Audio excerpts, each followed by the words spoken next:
RFK real quick. RFK Senior. I don't know the story very well, so I don't know the right questions asked. But why don't you walk me through what you believe happened in that situation? Yeah, well, Robert Kennedy was assassinated on kind of the 5th of June, barely, because it was right after midnight. So he was, it's on the anniversary of the 6 Day War, and just days before the anniversary of the Israelis attacking the USS Liberty.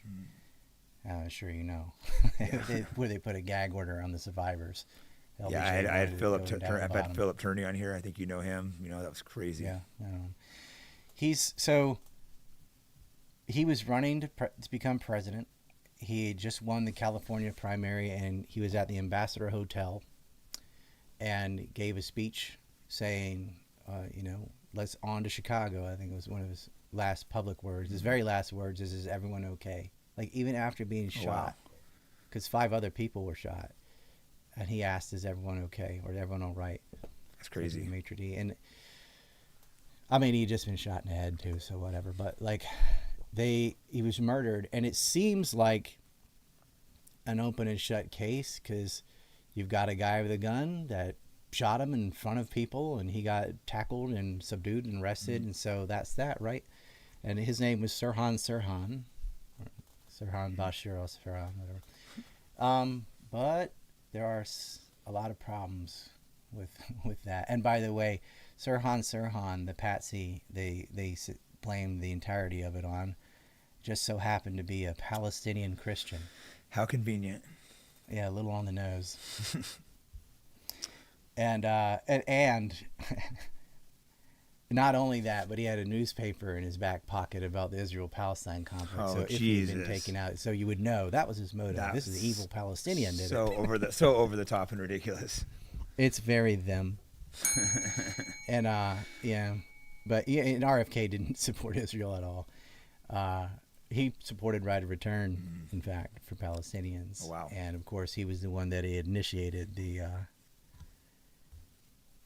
inspections on Dimona for Israel's nuclear weapons. And so, but so if you look at the forensic evidence and the eyewitness testimony and the coroner evidence and the acoustic evidence, so you get 3 different types, and you put it together, there's huge problems with it. The worst sin, I suppose, is Sirhan Sirhan had an 8-shot revolver, but there's 13 shots. Oh, wow. That's a big one. Right. So the story is Sirhan Sirhan all by himself, hiding in the kitchen because he just somehow knew that he was going to go out that direction.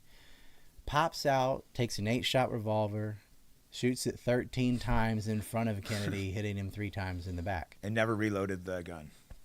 No, he got tackled after the second shot. So I'll go over it. It's so Let's insane. start with.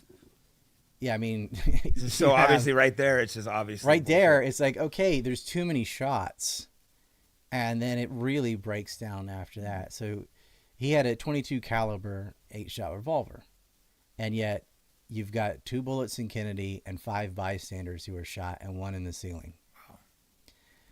And then in a FOIA request, this Freedom of Information Act, which wasn't until 1976, this whole event happened in 1968. But the FBI has photographs of more bullets in the door frame, the kitchen pantry, the two bullet holes, and they circled them. So there's 2 more bullets there. He was shot from a kitchen, or he was in a kitchen? Where was the shots from? He was about to go. He was going through a kitchen because they convinced him, oh, don't go through the crowd. Everyone loves you. So he was walked out. Someone walked him that way. People. They walked him into a kill zone. Is what they did. And Sirhan is hiding there. How did he know? Yeah, how would he have known he would have got walked through the kitchen? Exactly. That because Kennedy almost always did interact with the crowd and shake hands, But it's midnight, he's, just go. Don't go. But he was shaking hands too. He was shaking hands with the busboy just before he got popped. And so you have too many shots. And there's a photo of Thomas Noguchi inspecting the bullets. That's a police examiner. And then you have the FBI photos. Those photos don't come out until 76. Because you also have to realize, who's calling me right now? Bad timing. Oh, sorry, I got a guy in Australia. I'm going to close my Telegram. Right. I forgot to do that. It's all good. We can edit it, or it's not a big one. Just leave it going, either one. Yeah, I heard this do-do-do-do in my ear. Right, I'm like, yeah, what is oops. this guy in Australia is calling me? Different Andrew.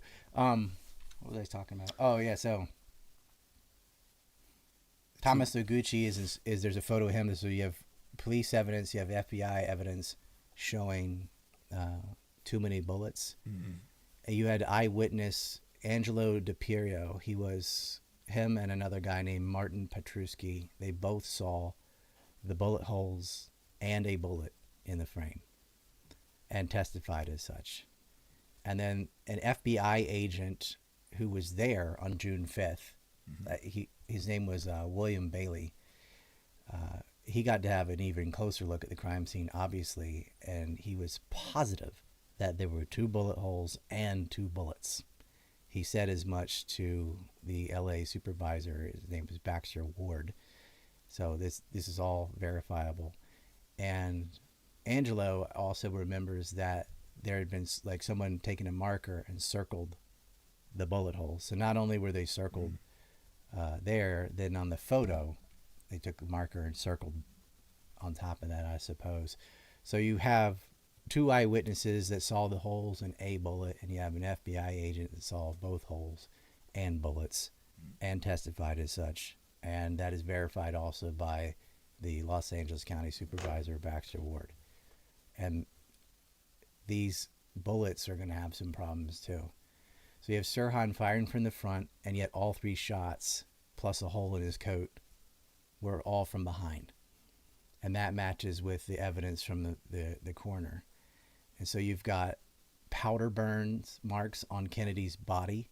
You can't get powder burn marks on your body unless the gun is very close to your body. So someone came That's someone walked right up to him from behind then and shot him 3 times. Is how it would appear, correct? Yeah, right. And you have a chemical test on his jacket that also verifies the shot had to be from extremely close.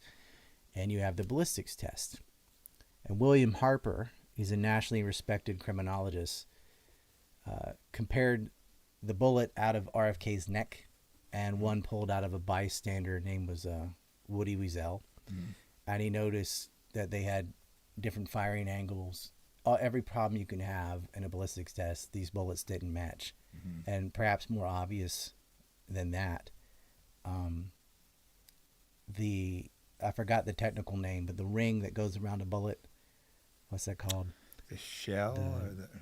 No, it's... I'm not a good gun guy. I don't know. But anyway, this Herbert McDonald noticed that, I think it's called a canneler. Some gun person can know, but RFK's bullet only had one of these rings, and the other bullet had 2. So it was the one two pulled out of separate his guns. neck had 1. The one pulled out of a bystander's stomach, had 2. So the cannelers didn't match. Yeah.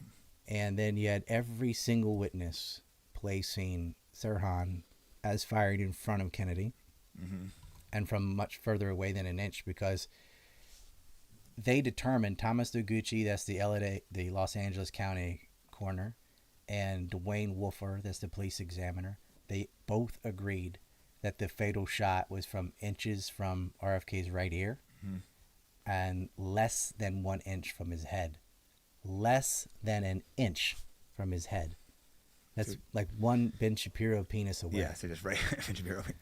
So So what happened is the person that shot him was right behind him, and he just kind of pulled it from the hip, Western style, like bam, bam, bam. So probably Secret Service or someone. They had to be literally right next to him. I'll tell you who it was, and just I'm going to get to that. We know exactly who did it. Just what you told me so far is insane, because it's so clearly just this information now that it was obviously not the story. Those are such big, glaring. There's too many of them. These aren't like a small deal. These are bullets. massive things right there.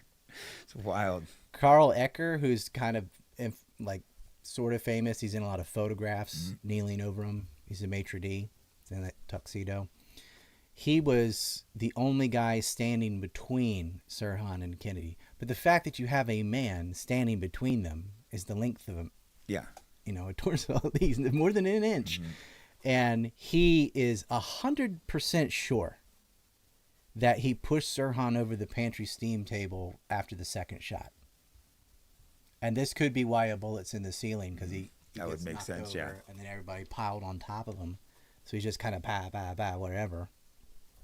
And one they found up in the ceiling.